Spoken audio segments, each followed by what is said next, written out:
I decided to do this week's discussion question on the Scopes evolution trial because I actually experienced something very similar when I was in high school.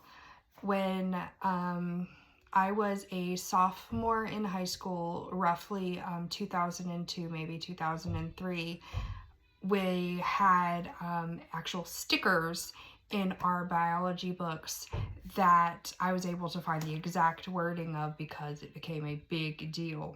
The wording of the sticker was, "This textbook contains material on evolution. Evolution is a theory, not a fact, regarding the origin of living things. This material should be approached with an open mind, studied carefully, and critically considered."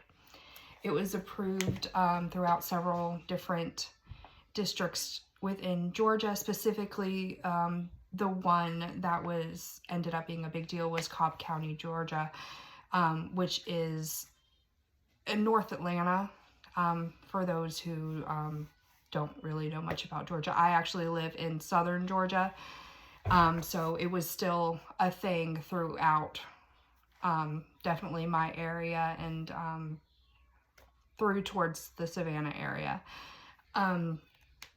I remember thinking that that sticker was very weird, especially when in that same textbook, when we were talking about evolution and creationism, we talked about both together. We actually discussed the Scopes trial, but we only had about maybe a paragraph in our textbooks discussing the details of it. At the time, I didn't think that was weird. I had never actually looked into the details of the Scopes trial until this week when we were discussing it in class.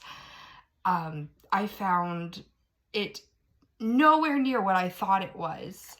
I actually found two newspaper articles that were published during the time of the trial that just immediately sparked my memory of that sticker in our book. The first one was published by the New York Times on July 8th, 1925, and the headline was, "Bryant in Dayton calls Scopes trials duel to the death." The second major thing was, it said, "If evolution wins, he declares Christianity goes, for both cannot survive." I had never realized just like how much of a back and forth this trial really was. I thought it was straightforward. Tennessee teacher was attempting to teach about evolution, and the atheist prosecutor was saying, "You can't do that, it's a violation of freedom of speech." I didn't realize the details of the case, and I think everyone should learn the actual truthful details about this case. The second newspaper article I was able to find was from the Washington Post, and it was on July 14th of the same year. This headline was, "Evolution law is a relic of the 16th century bigotry. Darrow asserts at trial." He was, of course, vouching and saying that trying to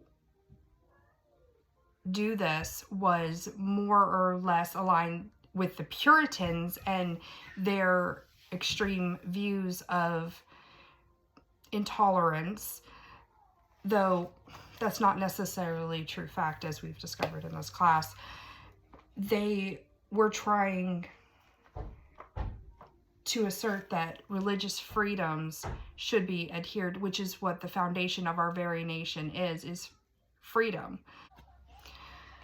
To conclude, the stickers were ruled unconstitutional in the court case Selman versus Cobb County School District in 2006. The stickers have been removed, and maybe they should add a little bit more about the Scopes trials into the textbooks.